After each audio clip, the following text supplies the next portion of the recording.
30 years ago, a group of amateur archaeologists discovered a wealth of Roman finds in this park at Cheshunt in Hertfordshire. They were told to keep quiet about them because the British Museum thought they might be really important, particularly because a huge hoard of Roman coins had been found here at the turn of the century. Somewhere around here is Ermine Street, the main route to the Roman Empire's most northerly stronghold at York. Where we are now is about a day's march from London. So, am I standing on an undiscovered town, or a military marching post, or just a Roman little chef? Time Team have got 3 days to find out what these important finds are really telling us. Join us as we try to unravel the mystery of Cheshunt Park.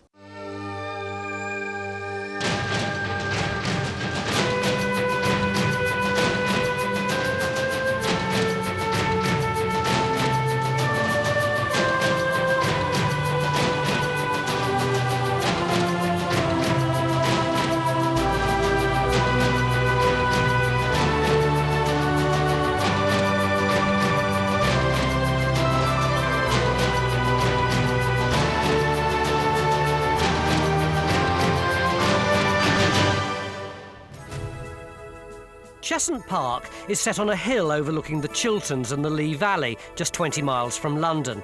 It lies directly across the line of Ermine Street, the major Roman highway from London to York. But there's no sign of the road in the park today. Back in the 1950s, two families, the Mullingers and the Howletts, excavated the site. By 1964, they dug nearly 80 trenches. They didn't find Ermine Street, but they did uncover the fragmented remains of several Roman buildings. They'd no idea what they were, and even visiting archaeologists from the British Museum didn't know either. Jean Mullinger, filmed here in 1963, still lives by the park. Why did you ask us to come here in the first place?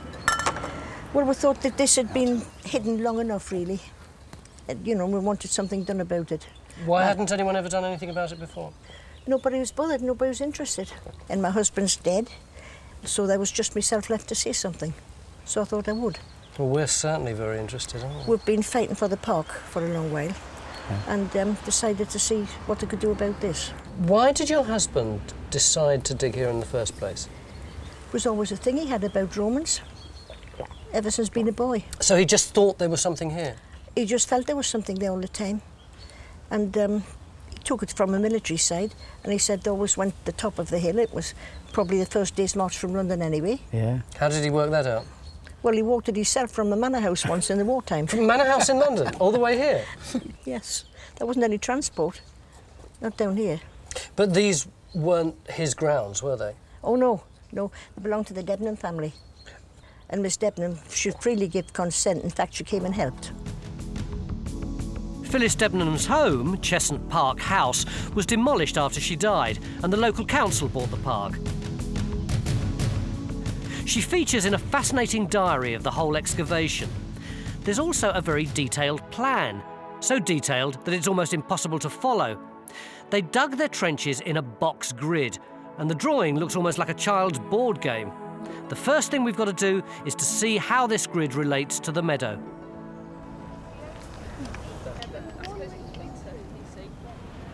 As you can see, our people have cleared great swathes of this field so we can do the archaeology. And predictably, where Mick wants to dig is here. Yeah. What's going on, Professor? What are you doing?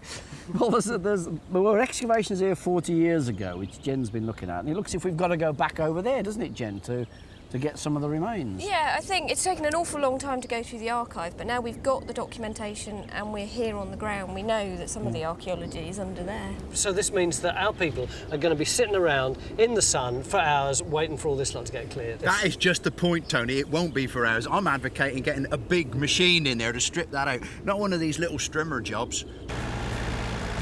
Since the 1960s, the local landscape's changed completely. There are trees where the big house stood, and the brambles where Mick wants to dig conceal the garden and tennis court. Outside the garden railing, we're trying to locate the old plan on the ground. Earlier on, I overlaid this plan Yeah. and the aerial photographs with the modern map and set out this area, which is where the buildings supposedly are. Yeah. And that's just over there. We're hoping this group of buildings with their strange features will hold some clues to the size and scale of our settlement, whether it was a military stop, a trading post, or just a workshop. Our first trench will go in here to pick up this puzzling object, perhaps a snake-like flue or covered drain.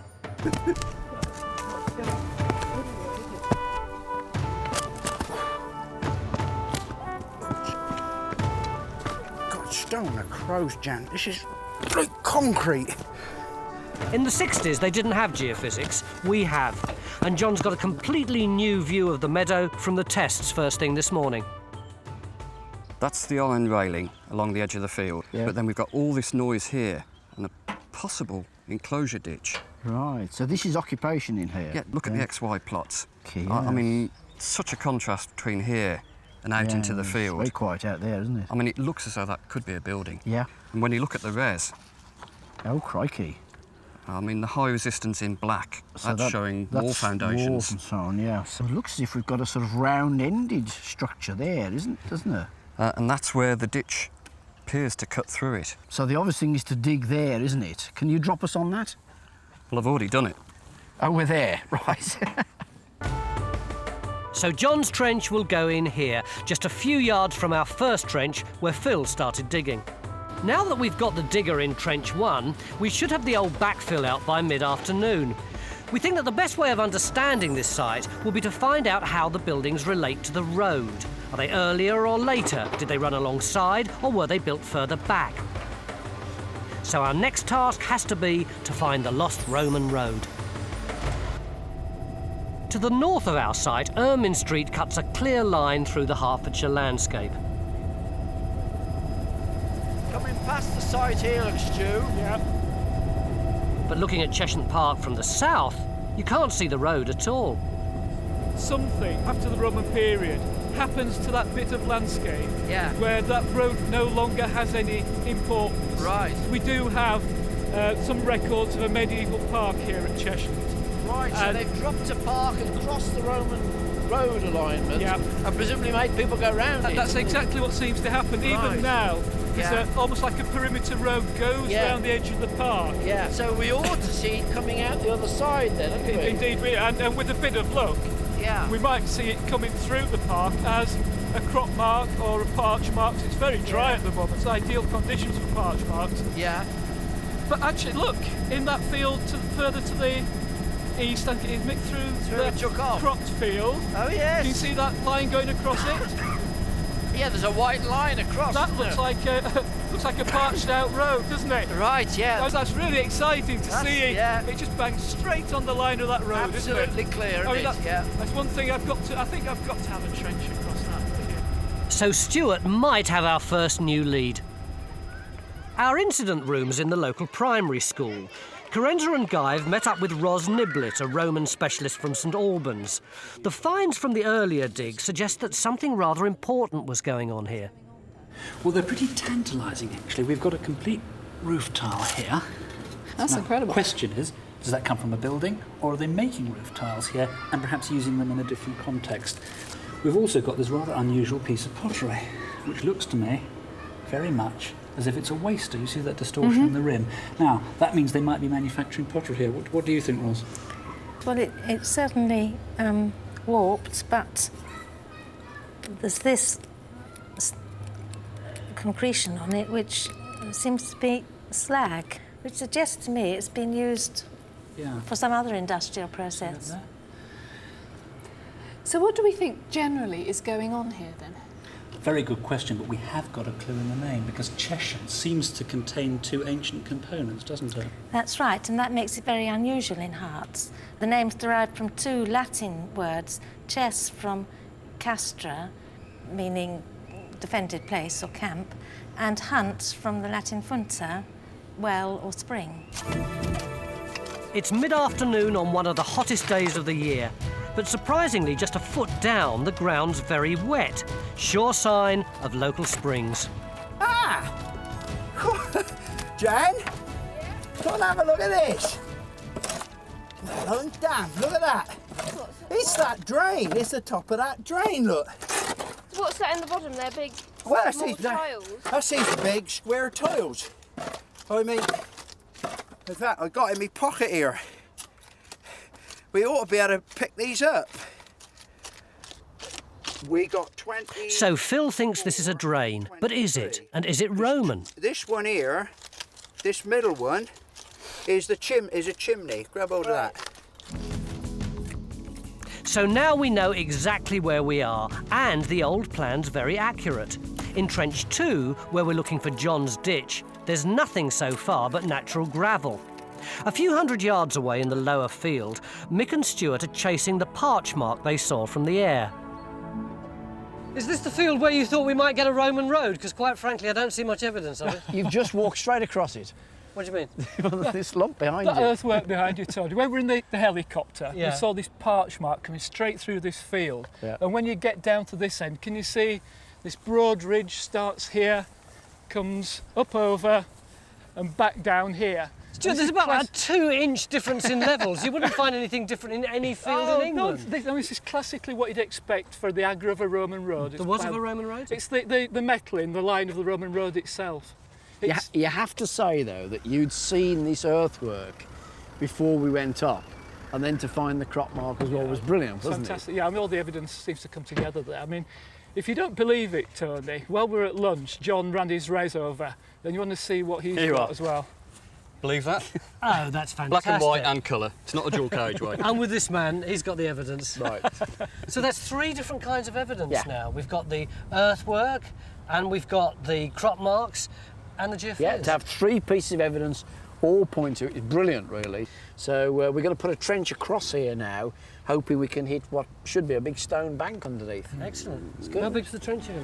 Well, if Stuart's right and the line of the road follows the parch mark in the field, it looks as if the road could meet our settlement somewhere in the woods, near to where Carenza's ready, at last, to open Trench 4.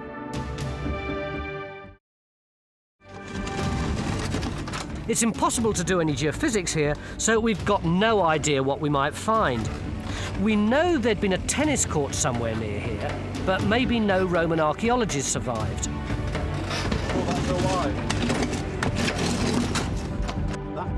Back in Trench 1, Phil's joined by Peter Reynolds. With his knowledge of Roman industry and farming, Pete should be able to tell us what they were making here. He too thinks the location of the road is all important. So we really need to push the story this way because we know that the road is out there somewhere, and we've got this gap. And we want to find out what happens between the road And our building. Yeah. That's right.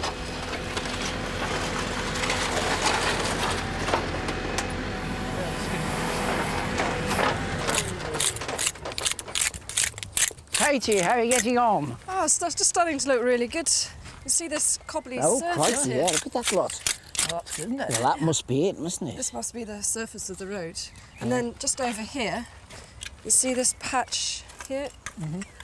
I think that must be the ditch that runs alongside it. So we're all just on this side of the road. We need to go a lot further back to get the other we still side, need to get don't the other we? side, yeah. Well, you said it was anything up to 30 foot wide. Or Yeah, I mean, presumably if there was any cobbles on the surface, they've now gone and been robbed away, and we're seeing here the bedding, as it were, for the road, aren't we? That's what it's looking like at the moment. Yeah. There's no time to extend this trench this evening, but we'll open it up to the full width first thing in the morning. Mick, the amateur archaeologists who were here 50 years ago found a lot of stuff and they recorded it beautifully. Yeah, they did, yeah. But they didn't really know what they'd got, did they? No. Are we anywhere near helping them sort it out?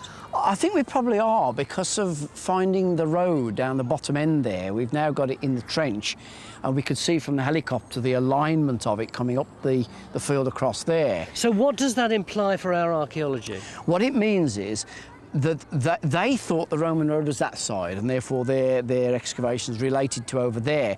We now know that the Roman road is over there, and it means that whatever this is down in these trenches is not right on the street frontage. It's somewhere in the back garden or up the back of the properties. So what are we going to do tomorrow? So tomorrow we move through into the bushes where we ought to be right on the street frontage, and that's presumably where the most important buildings are. So today it looks as though we've been in the Roman back gardens and the Roman potting sheds. Tomorrow, let's hope we can get into the Roman houses and offices and whatever's there. Yep. First thing in the morning, and everyone's out looking for Ermine Street. What are they surveying? They're lining up the line of the Roman road through the woods. Why are we still looking for the Roman road? We think that we've got it further down there. Yeah. And surely what we're after today is the fronts of the houses or shops or whatever it is that the Romans had, where we've been poking around in the back yesterday. Morning, Stuart. Morning. That's right, but until we know where the Roman road is on the exact alignment, we won't know where the shops are on one side or whatever it is on the other side. So we're going to put some evaluation trenches in here to look for the buildings, and geophys on the other side, seeing if there's any buildings on that side of the road. But we do need to know where the road is exactly to start with. And we were excavating over there yesterday, so we're pulling the whole thing in. That's why we're going to come back under the woods. Yeah. In our first Roman road trench, Mick was expecting a stone bank, but all that's coming out is gravel and clay.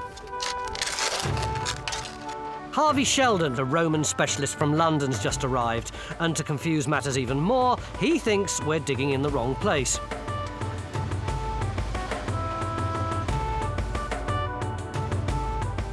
In Trench 1, Phil's uncovered more of the Roman features. In the 60s excavation, their exact purpose eluded even the most eminent archaeologists, but Pete thinks he's cracked it. Now, the only other place I've ever seen anything like this is where they wanted to superheat air to deal with metals. Right. The fire, I think, is this end, eh? And I think the hot air is being sucked through, and you've got a chimney there, so that's going to suck it this far. So that's like acting as a draw through the piping. That's it. Okay. Yeah. Then there's another one here. So once you've got that drawing, close it down, open this one. Right. Right? And then when you close that one down, you hope it's going to go down the last bit. And we got superheated gas coming through there into the charcoal. You're immediately going to be hitting 900 to 1,000 degrees, which is the kind of working temperature you want in order to deal with metal, iron, or whether you wanted to make bronze to pour it into moulds. So is this thing naturally powered by air? You're not going to need bellows to fire it up? That's the whole idea. What, that you don't need bellows? You don't need the bellows. Right. So this is an earlier metalworking establishment, I think. So what's this on the top of it then? Now I think we're looking at two phases. Right. When they excavated this, they found these piles of tiles, the pili. That's the little squares. The little square tile side, jobs there. Yeah. But presumably that is the flue. This is the flue area. As the fire goes through here, we've got to put these piles of tiles back again in a pattern right across this floor, okay? Yeah. And it holds up a wooden floor. Right. Right? And then you've got a foundation wall all the way around there, and then probably a wooden shed over the top. Right. But Phil, this is where it's gorgeous for you. Right. This bit, I think, is a malting floor. Diodorus Siculus mentions the fact that in Britain they grew grain and they grew barley and they made beer out of it, which he calls Xiphos. Oh, now, I would a couple of pints of Xiphos. Well, I think there's room for a brewer to start brewing a Roman beer called Xiphos. 2 pints. So we've got London down only 15 miles down the road. Of course, that's a big market for either the malt or the beer. Yeah. But just as likely, I suppose, is that there was a pub somewhere out on the front up against the main road. It's so small. Yeah. Right? It's much more likely to be a local pub with its own special brew. That's my target for today. I want to find the pub. In Trench 2, we'd been hoping to find the ditch at the back of the buildings. And at last, underneath all that gravel, some flecks of brick or tile are coming up, which suggest there's some sort of earlier deposit. In Trench 4, we're still pinning our hopes on finding some buildings closer to the road. Carenza?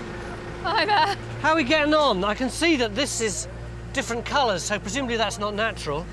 Yeah, it's laid over the foundations of the tennis court. So we reckon the tennis court was laid out from there up to about here. Yeah. And then you see here, where you can see it's very different. It's all sort of much darker brown with flecks of Roman brick and tile in it.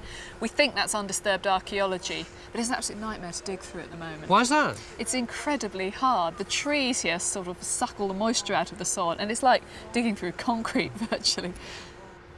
Yesterday, John's Roman road geophysics were spectacular, but the archaeology in Trench 3 is inconclusive. So since first thing this morning, geophys have been looking for the road nearer to the woods.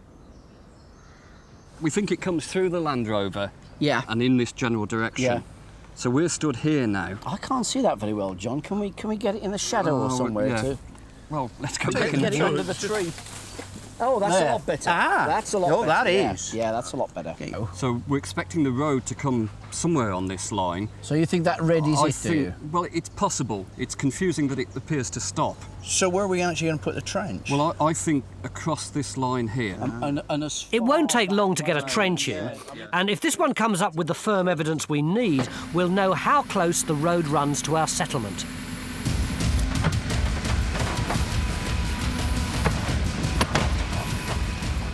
Cheshunt would have been about a day's march from London. When the Roman cohort stopped for the night, they'd have pitched a marching camp on high ground that was easy to defend.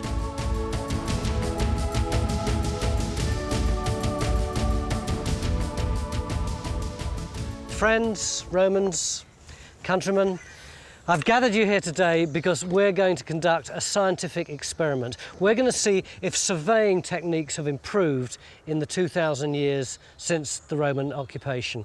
What exactly was a Roman marching camp? It's essentially a camp that we put up by a unit of troops on the march for their protection over the night. So the surveyors would have sprinted on ahead of the troops and surveyed and built it before the rest got here? I think it would depend upon the conditions. I think it's quite likely that the surveyors would be coming up under some sort of armed guard. Well, you've got the guard. The cohort is marching up from London. That's, what, 500 men? Yes, an auxiliary infantry cohort will be about 500 men.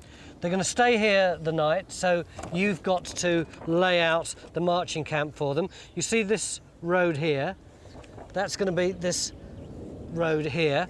You're going to do that side of it. Henry, you're going to do that side of it. How does your one work? This is a gromar.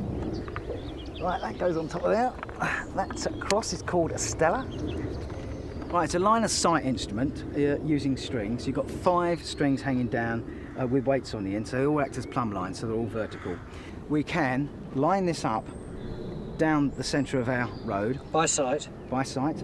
My assistant here will go down there with a pole, and we will get a line down there. Now, because the cross at the top has got a right angle in, you can now walk around here, look down, a line of sight again with these 3 strings. Because you've got a cross at the top, this is vertical. Where our datum peg is will be our first corner of our section. So basically it's simply about making straight measured lines? Absolutely, using strings. How do you do that? Well, I don't use strings. I don't have to untangle strings. Oh, you don't have to untangle strings. This is going to get really dirty. Instead of bits of string and sight lines, I'm using lines between me and satellites orbiting the planet. So by triangulating the crossovers between these signals, I can compute a point on the ground. How long do you think it'll take you? Within the hour, I should have it done. Do you all know what you're supposed to do? Yep, thanks very much. Here's your maps. Thank you. Thank you. Harvey will be the final arbiter. Good luck. May the best man win. Thanks, Tony. Right, well. Good luck. All right, race you. An hour? Well, maybe. The Romans loved their right angles. This groma is a replica of the type of instrument used to mark out Pompeii. We'll catch up with the marking out of the marching camp a little later. Phil, who's looking for another piece of the road, isn't sure if he's hit the remains of the surface or just natural gravel.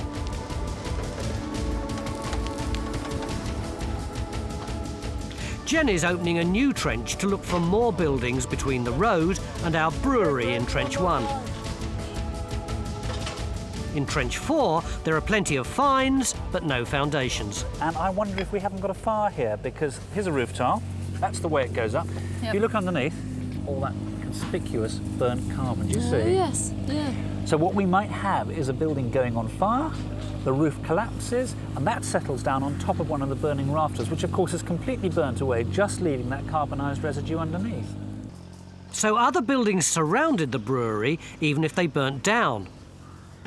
Over in Trench 5, Phil's found what he thinks is a road ditch. You can see here, this is the natural orange clay. You see it there. and you can see that it's bright orange clay there. And the bit in the middle is this grey stuff. You see, it's much different colour, darker grey colour. And in places there are minute little fragments of brick in it. That's the infilling that's actually filled it up. And to my mind, it's the sort of thing that you'd actually get alongside of a Roman road. If it is a road, then I'd have expected to see more solid foundations. But if Phil can find another ditch on the other side, it must be the road.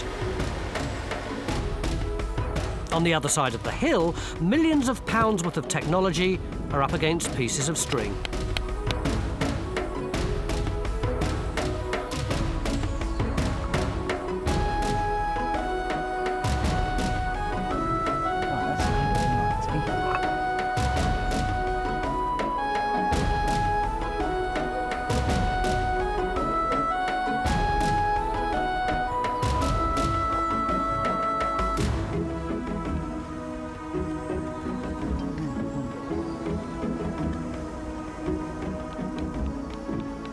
Well, Henry's finished pegging out his section, and our Roman surveyors will find out how long they took tomorrow.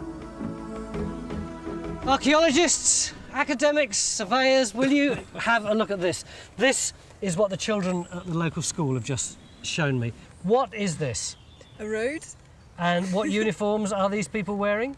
Roman. Therefore, what kind of road is this, Katie? Roman road. It is a Roman road. Have we seen anything remotely like this over the last day and a half? Yesterday morning, you were so excited. You promised me you'd found a Roman road, you'd seen it from the air, you'd seen it at ground level, you'd seen it under the ground.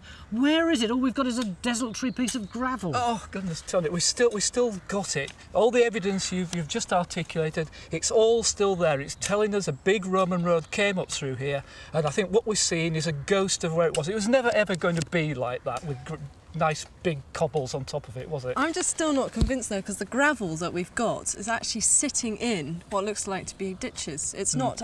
There's not a piece of gravel with ditches either side. And what do Roman roads have on either side of them? Ditches. But not with gravel in them. If the Roman road has slipped, which they do, and the course changes, ditches get filled in. That's been seen on other excavations. That road is there, and then it's coming through here. Maybe our preconceived ideas are wrong. What did they build these Roman roads out of? Presumably not tarmac. Well, here in Hertfordshire, they built it out of gravel and clay. They put a bank of clay and rammed some gravel in it. That's what they had to have. So the classic sort of view that I've seen of different layers and so on is a bit of a model, a bit of an ideal, is it really? Certainly as far as this neck of the woods is concerned, and they didn't follow the textbook. They did it as cheaply and quickly as possible. Using the local stuff, What's up, Phil? Boy, great news. Pot. Roman pot. Oh. I bet you can tell me a bit more about it than that, but... That is the best piece of news we've had all day.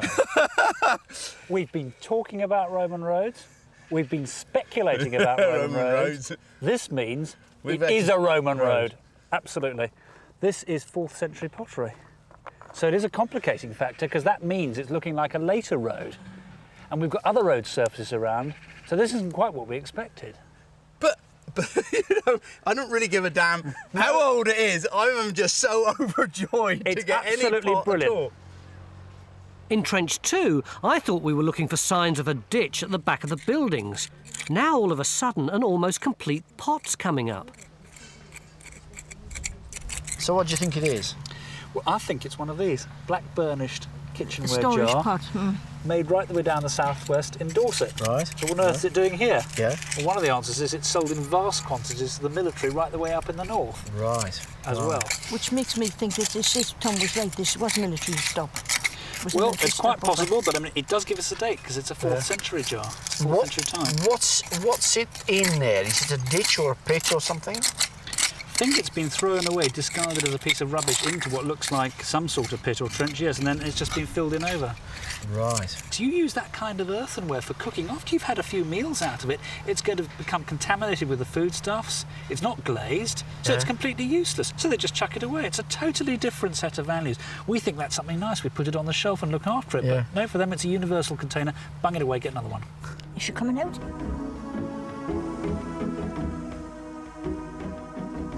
If this is a rubbish pit, then we're much more likely to be at the back of the buildings by the ditch. Just before it was thrown away, this pot might have contained food or drink made in Cheshunt, even sold at the roadside pub, perhaps to passing soldiers. It's been a very frustrating day today. If we have found Ermine Street, it's not very clear, and until we're absolutely sure, we can't make sense of our settlement. Beginning of day 3, and Mick's dragged me off into the woods again. What are we doing here this time? Well, I thought you ought to come and see a stretch of the Ermine Street that's much better preserved than we've got on our site. And although a lot of what you can see is sort of medieval, later woodland and all the rest of it, this big, wide embankment that we're on is actually the agger of the Roman road as it runs north from our site. So it's not just this little bit of track? No, this is a later track, yeah. But the bits between the ditches from over there to over there... So it's right from somewhere here, all the way, kind of over to this tree line and beyond. That's right. And they were big, weren't they? Well, yeah. I mean, the area's defined by the ditches, and of course, all that we're doing today is about finding the ditches. Even if the metalling of the road has gone in the middle, then the ditches define the width of the road as it ploughs through, and we've got to sort that out in relation to the settlement. It is incredible, actually, even though these trees wouldn't have been here in Roman times and the whole environment would have been quite different. You really do begin to get a bit of a sense of what it would have been like when Roman legions were marching down the road, don't you? Did you go back? I thought you'd gone there for a minute. It looks as though all our hard work's about to pay off. Our surveying team are now able to tell us that Ermine Street runs through the woods 10 yards from where we're digging. Mick'll put a new trench on the roadside because we're still uncertain about what happens where our settlement meets the road, whether we've got a military canteen or a roadside pub. There's plenty going on at the back of the buildings. We've another find in Trench 2, where we lifted the storage jar last night.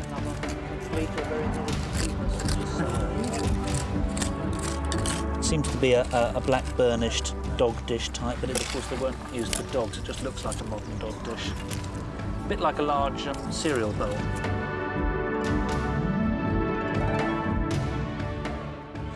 Mick, we seem to have the line of Stewart's Road over there where Kerry is, don't we? Yeah. That's the ditch on this side of the road. The road's beyond that. And is this an extension to see where the two join up? It's the beginnings of it, and there's already stuff in there that Katie's finding. What have you got, Katie? Well, at first we were really worried that the tennis court that was built here in 1904 has actually damaged all the archaeology. But in actual fact, it stops around here somewhere where all this rubble core is. And then we've got a feature going through here, which may be a wall of a building. And then we've got a cobbled surface, which may be a street or a courtyard or something like that. But Ros, you're not nearly as interested in Stewart's Road as you are in this little funny bit here. That's right, and I think we need to sort out what that is and how it relates to the ditch over there and how everything relates to what we've got in here. Which ditch over where? The ditch over here. This is in this trench? Yes. On the far side of the that we dug big, long yesterday. This one here. Well, there's hardly anything there, is there? It's a wonderful ditch full of black silt where the pottery was found. Why is that so significant? Because of the date of the pottery and particularly because of the alignment of the ditch. We know from the geophysics, which this is it, this is the ditch or part of it, it probably went on here. But the interesting thing about it is it's a slightly different alignment to that of Ermine Street, but it's on just the same alignment as a whole landscape of banks and ditches over in that area on precisely this alignment. And the interesting thing about them is that they predate the medieval park And they appear, from the pottery here, to post-dates in the very late Roman period. So does that mean it could be Dark Ages? It could well be, yes. And that's a period we hardly know anything about, is it? Virtually nothing about it in this part of Hertfordshire. It could be extremely important to the history of the area. So where do we put the trench? We dig a trench along here, not... Come on, Mick. I am. I don't do running.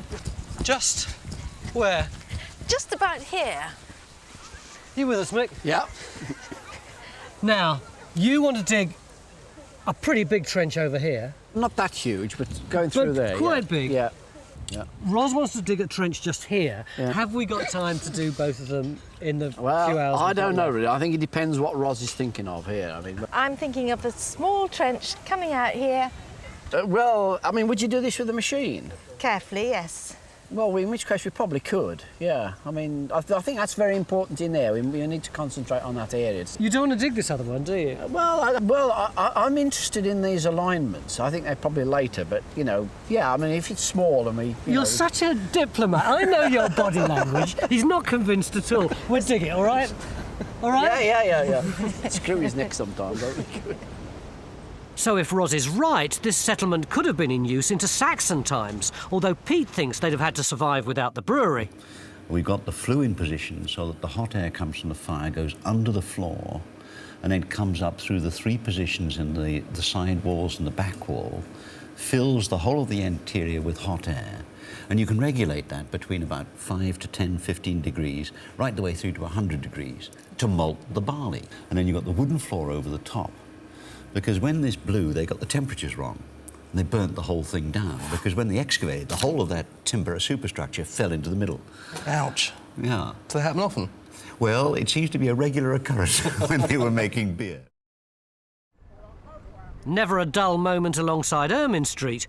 But what happened on Ermine Street itself? What were these roads used for? Were they just for moving Roman armies about?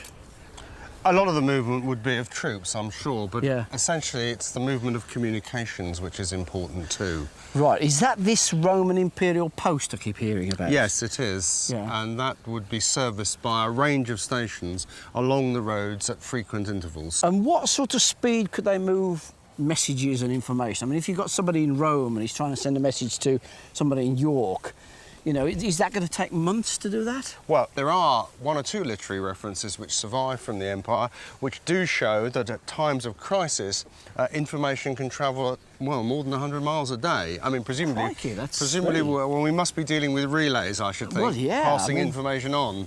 So if this place wasn't an official post, it was just on the main road, what would you expect to see there?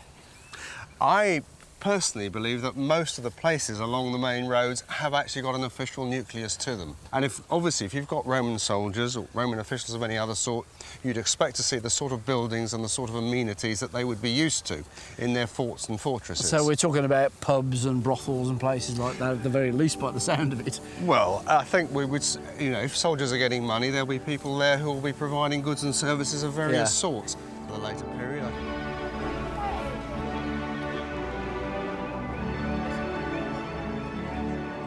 At last, there's something to see in Trench 4. We think it's a timber building. You can see it's got a nice right angle turn there, very sharp edges. I think it's actually been set out parallel to a cobbled street that we had coming along here. Now, we've taken all of that up now, but it did come along here. And then underneath it, we have this feature coming through here, which I think it's a load of flint packing that's a foundation for something, but something quite big. So we've got a late Roman phase, Excellent. 3rd, 4th century maybe, and something a bit earlier underneath. That's perhaps. looking good actually, because that seems to indicate what we've got at the moment. This is where you are. Right. This is the Roman road, the main Ermine Street coming through. It's in those trees over there. We've got 3 or 4 ditches now. We've got pottery out of them and ditches and so on. Time's running out. Kerry and Ian are clearing space for our last trench here. Roz's trench is also underway to see how the boundary ditch relates to the settlement and the settlement to the road. But as the minutes tick away, Stuart's desperate to prove that he's been right about Ermine Street from the start. Hey Harvey, you found my Roman road yet? Yeah, I think at this time we have actually, Stuart. Oh, fantastic. There's a very nice ditch running through here, Yeah. which has got Roman pottery, and it's not clear what's happening on the other side of it, but it comes up and you begin to get on this side of it layers of gravel, which are actually rising through here, all the way up, a bit loose, affected by trees' roots, I should think. The surface is higher than the modern ground surface. That's the ditch on the east side of the road, and it's... Yep, it looks to be. And then if you come over to where Phil is, he's got more of the metaling, which has also got some Roman pottery in it. This is where we got the real crucial evidence of Yeah. the road, Stuart. This stuff here, this gravel, is the actual road surface. Excellent. I mean, when I dug it, it was really hard. You see at the bottom, there's big pebbles, and then above it, much smaller pebbles. Now then, that is individual loads of gravel going in to build up the level of the road. That is not natural gravel. This is fantastic, Yeah, isn't it? this is the road surface. You've got ditch this side, ditch that side, and a 16-metre wide carriageway in between. This has got to be Ermine Street, isn't it? I think so.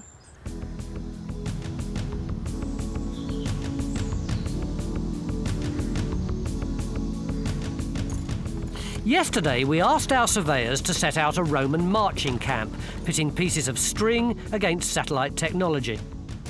The big question, who did it quickest? Can't tell a lie. It took me about half an hour to set out the principal points, compared to their 3 hours.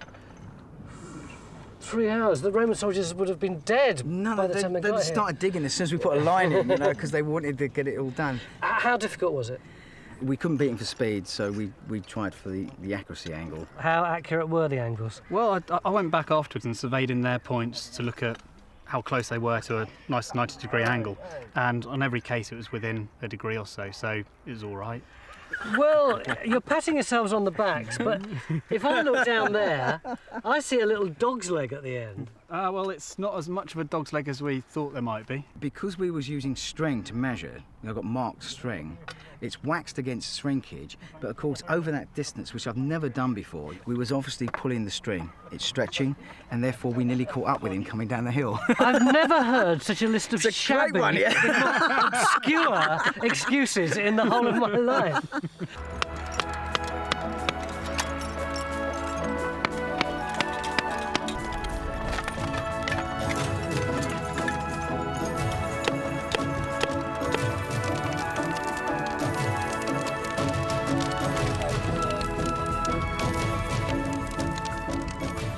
Now we can see what this camp might have looked like in Roman times.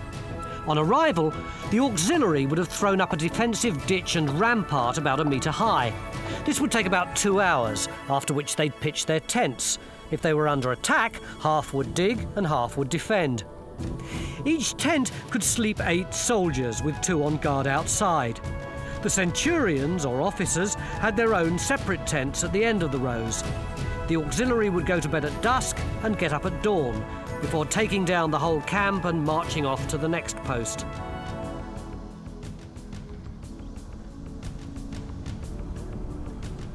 And with just 2 hours to go, Carenza's new trench turns out to be unmistakably Roman. Carenza, is this what I think it is? It's a mosaic, if that's what you're thinking. It is. Blimey. That's great news. We were so surprised because Ian was opening this trench up down here thinking we were looking for the road, which we've all kind of forgotten about right now. Yeah, I mean, amazing. What we're fascinated about is the fact we've got a tiled floor here. Yeah. And then there's a gap between the two, which we think might be a timber partition between the 2 floors. And then this mosaic, which is made up of broken up bits of the same sort of tile here. But it's quite rough and ready. I mean, it doesn't look as if it's set in a mortar floor. But even if it's rough and ready, it's going to be higher status, isn't it, than the brewing equipment out the back, which we had earlier on? Exactly. It's definitely the fancy end of the building. So this is like the public bar rather than the storeroom round the back. So what are we going to do now? Well, it's stopped here by the tennis court, so there's going to be nothing more of it here, but obviously it's vanishing into the side of the trench. So there's a possibility that this might be the wide border around a much finer mosaic in there. Wouldn't that be great? We've got to find out. It's 10 to 4. We've got a lot of trenches still open that need recording and Oh, so you'd like to digging. stop on this one then? No. I'm with you on this one. Let's get digging. Everyone's working flat out to find more buildings. There's now so much coming up that no one's sure whether we're looking at a side street lined with shops and houses leading on to Ermine Street, or a series of commercial buildings one behind the other. Although Ros hasn't found any later deposits, she's uncovering evidence of burning, and there are more wall foundations with floors between.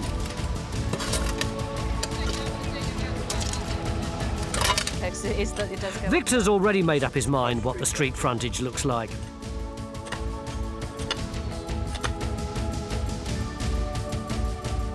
Although Ermine Street hasn't presented itself as a textbook Roman road, there's no doubt in our minds that we've found it. And that makes understanding our group of buildings much easier. Pete, this is just a field now, but what was going on here 2,000 years ago? Well, I think what we've got is a beer production system. How does it work? This is where we have a flue. We've got a grain malting floor in here on a raised floor, so you've got hot air coming through, making it germinate, then killing it off. When you've finished with that, what you can do, process it, more heat, and on this particular bulk here, what we've got is an area of burning over there, and then as we look towards this way, we've actually got butts of stone walls, look, and next door to them, there's a hearth. So it's the next process. Yeah, it's a lot of heat and heating water up needed, isn't it? Exactly right. Yeah. You've got lots of heat, lots of boilings up, and at the end of the day, you end up with beer. So as we come through here, the road over there, we think we found where they sell it, the pub. And this is the pub? We think this is the pub. Coming in, gentlemen. Yeah, there we are. Off we go. Now, down here, we've actually found a tessellated floor. And if you look just on the side there, we think there's a slot running through. And maybe where Phil is the bar. So we're looking at Roman lino, in fact.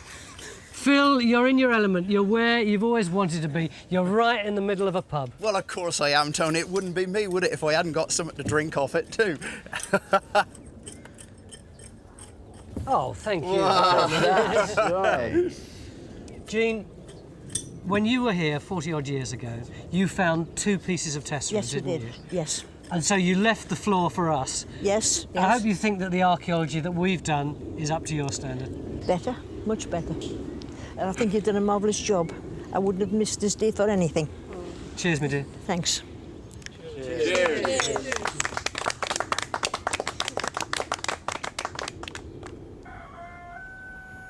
So our settlement had a pub. Shall we call it the Centurion's Head? Which was making its own xiphos in a big building at the back. It might have been the heart of a small group of shops and hostelries, earning their living from the passing trade on Ermine Street. On either side, a butcher, baker, the sandal maker, not forgetting our metal foundry, probably all grew up around a well. And of course, any good settlement would be protected by a ditch at the back. Over many years, this place became known as Cheshunt, derived from the old words Kestra, Funta, the defended place by a well.